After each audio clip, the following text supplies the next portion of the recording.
Technological nature, you may have heard this term.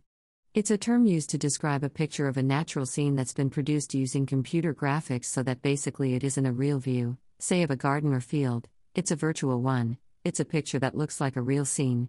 Now, looking at scenes of nature is known to have an effect on people's health and well-being. So for someone who's ill, for a patient in a hospital, does a virtual view of a garden have the same impact as a real one? Does it have the same beneficial effects when you look at it? Because that would be good. Well, if you test this out, if you put a group of people in a room with a real view and another group of people in a room with a virtual view, an unreal view, you can see what happens when they get stressed. If you give both groups a task that is slightly stressful and increases their heart rate and, what you'll find is that the people who have the real garden scene outside their window to look at, their heart rate goes back to normal more quickly than those of the people in the other group who only have a virtual view to look at. So, yes, there is a difference. People's recovery from stress is faster in the room with the real view.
In criminal trials, memory is a critical feature of proceedings.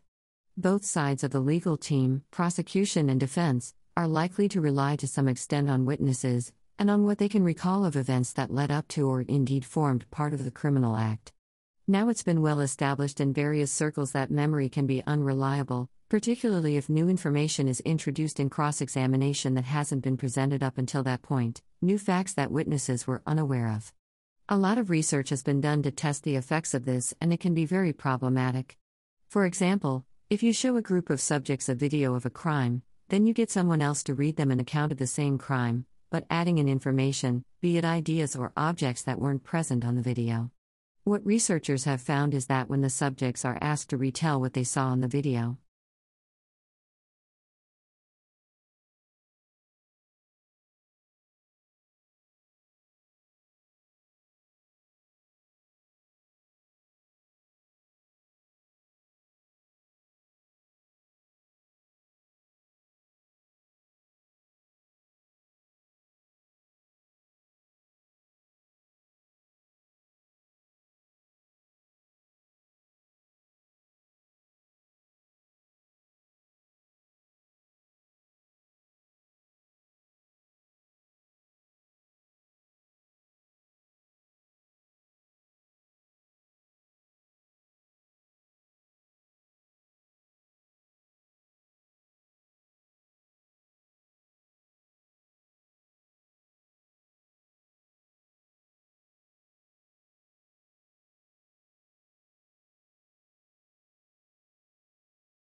The heyday of the English landscape garden was the 18th century, and it stood for many things: the appreciation of natural beauty, of course, but also the idea of a civilized life, good taste, one's personal philosophy, and one's social status. Gardens also, though it is hard for us to credit, became expressions of their owners' political affiliations. Until the picturesque style emerged as part and parcel of the Romantic movement, gardens had been strictly formal, laid out with mathematical precision following the Italian and French examples. There then came a backlash against this rigid formality, led by, among others, the poet Alexander Pope. Pope and his allies argued for a more natural nature. Lord Burlington was a major figure in the landscape garden movement, and he was famously influenced by his love of the Italian architect, Andrea Palladio, along with the picturesque or romanticized landscapes of Italian classical painting. With these in mind, he scattered his gardens and parks with classical Greek and Roman temples and statues. In other words, he wanted to make the garden look like those paintings.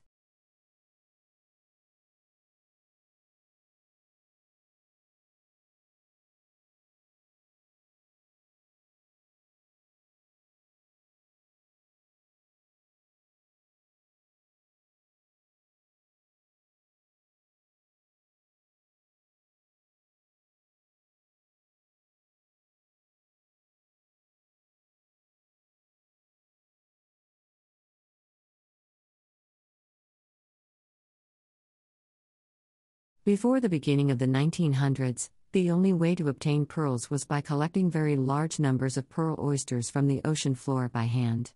The oysters, or sometimes mussels, were brought to the surface, opened, and searched. More than a ton of these had to be checked in order to find just 3 or 4 quality pearls. Divers often descended to depths of over 100 feet on just one single breath. Now, of course, this exposed them to hostile creatures and dangerous waves, not to mention drowning. In some areas, divers put grease on their bodies to conserve heat, and they held a large object like a rock to descend so they didn't have to exert effort going down. Today, pearl diving has pretty much been supplanted by cultured pearl farms. Particles are implanted in the oyster to encourage the formation of pearls, and this allows for more predictable production. The divers who still work do so mainly for the tourist industry.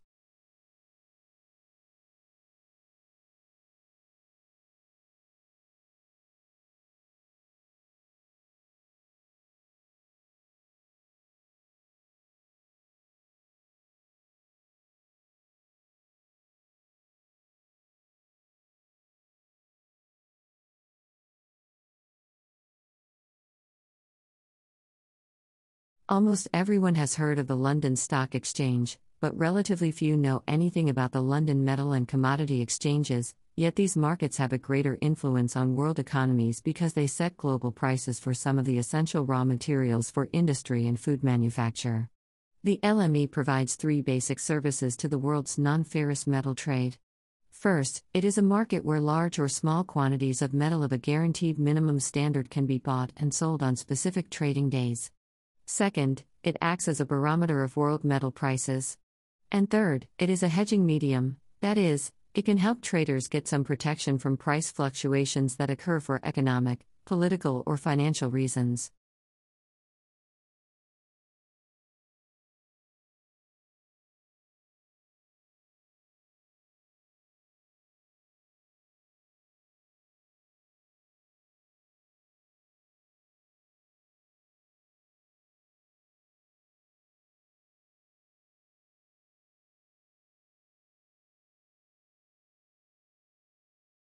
Learning a language in the classroom is never easy and, quite frankly, it's not the way that most people would choose to learn if they had other options. Having said that, there are plenty of reasons for keeping languages on the school curriculum. For one thing, a fair number of students go on to take jobs in business and commerce that require a basic knowledge of a second language. When you talk to young employees in top companies, it seems that they had a career plan from the start. They were motivated to find additional things to put on their CVs, and of course language is one of those added, but significant extras.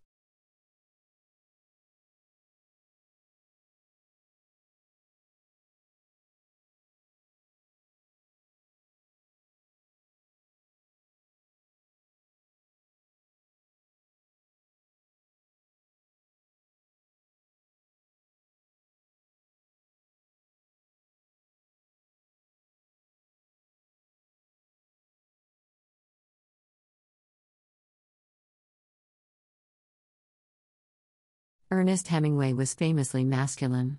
We can see this in the topics he wrote about: all those fights and bullfights, all those wars, all that hunting and fishing. All this, it is thought, was overdoing it and must point to some deep insecurity in the man. Perhaps he felt that the conventional image of a writer as a person who doesn't do a lot more than sitting at a desk, not visibly contributing much socially or economically to society as a whole, was unmanly and carried a certain amount of guilt and shame with it. During the First World War, he was badly wounded, hospitalized, and fell in love with a nurse. He wrote a novel about a man who was badly wounded in the First World War, was hospitalized, and who fell in love with a nurse.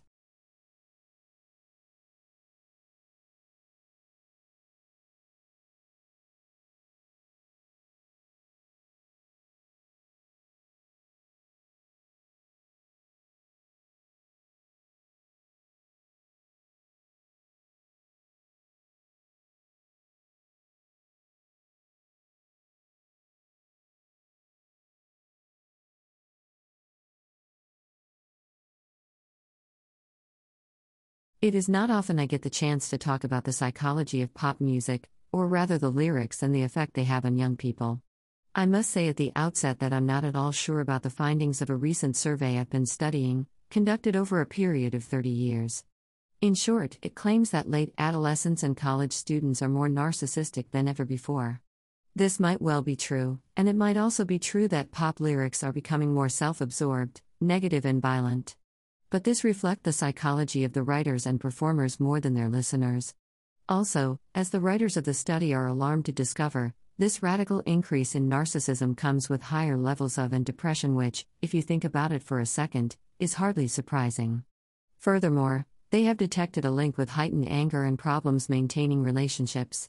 Now, a couple of points. First, adolescents are pretty much self-absorbed anyway, but it's rarely pathological. Also, you can read almost anything you want into song lyrics from any era. Again, people nowadays find it easier to express themselves emotionally than their counterparts did 30 years ago. Last, the survey suggests a complete personality change over the covered, yet I doubt that personality traits can change so much from one generation to another, or, for that matter, from one culture to another.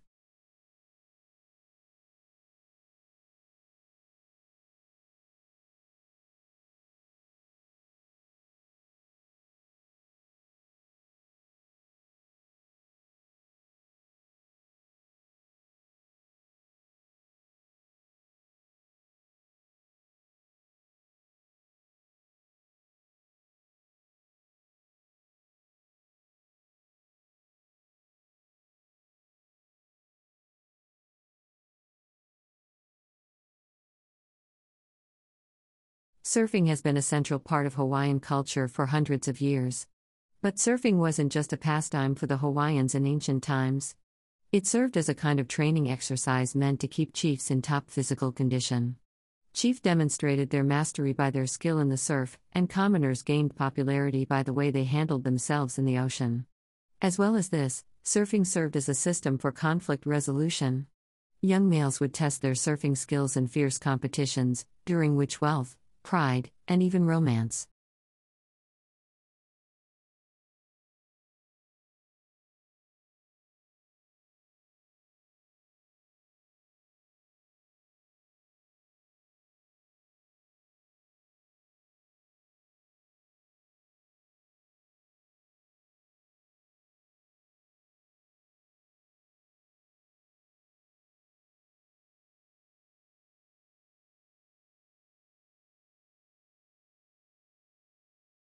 English had barely established itself as a language in England when it began moving to other countries to be used there as well.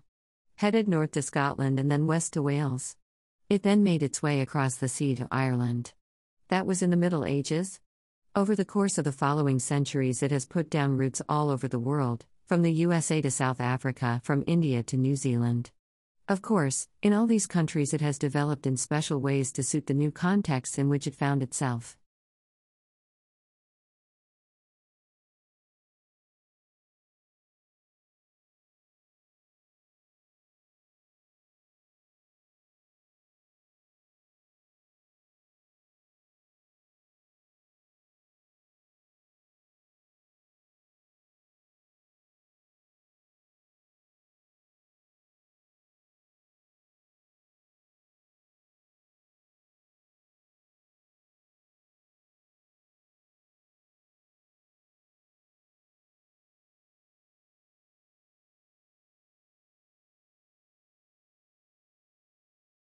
Social capital is a concept that was introduced by sociologists many years ago. It's actually the networks and resources that people use to deliver social outcomes. For instance, it might be holding a sporting event, running a community fete, being part of a club. It is difficult to measure social capital, and one way of looking at it is extent that people volunteer in their local community. So you can consider the volunteering rate as an indicator for how healthy a community is. You can also look at something called a well-being index, the way people think about their lives and how trusting they are of others, their general perception of the amount accepting the value of their life.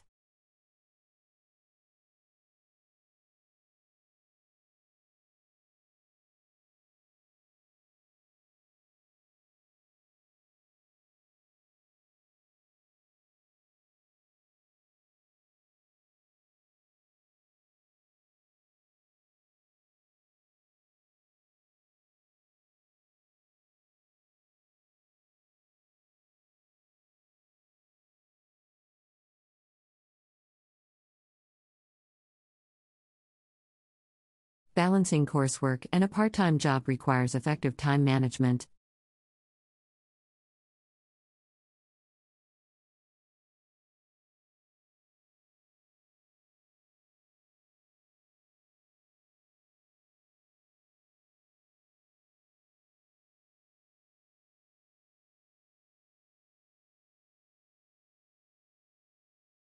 Always go through the safety rules before handling any class tools.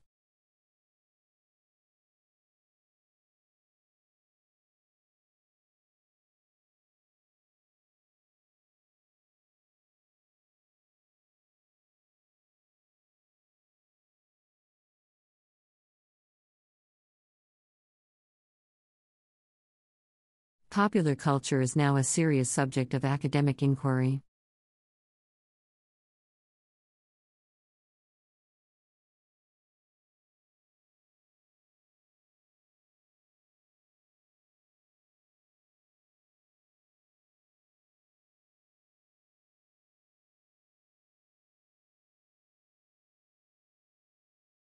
The results of the study underscore the discoveries from early detection.